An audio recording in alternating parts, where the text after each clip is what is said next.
is an underpower video demonstration of a fin power model Shear Genius or SG6 CNC punch and shearing machine, FMS system. It is new in 2006, and we see here to our right in front of us we have two load stations. It will take 60 to 120 inch sheets. Cables are 11 and 4 inches front to back by 12'6" left to right on the right control side.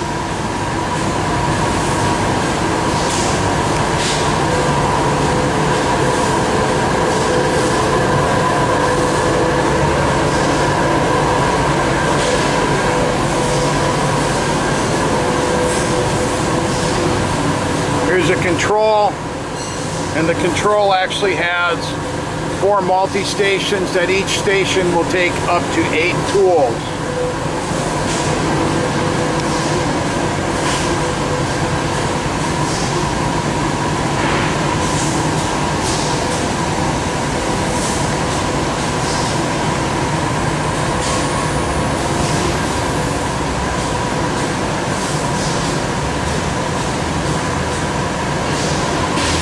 We're going to run the machine momentarily, but we're just doing a walk around.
There's a slug conveyor that comes out of the front end of the machine, and then there's a scrap conveyor for scrap blanks coming out of the right side of the machine. There's a conveyor system that conveys out parts, and then you have 3 stations here to convey 3 different size parts. If the parts are too large, they pass over the 3-station conveyor system and go to what's called the large part stacker. Well, this is a complete system. It occupies about 60 feet left to right and about 28 feet front to back. It is installed under power, ready to roll in someone else's plant. Again, this is the FinPower Shear Genius SG6 33-ton 20 station with 4 multi-stations with 8 stations inside each multi. New in 2006.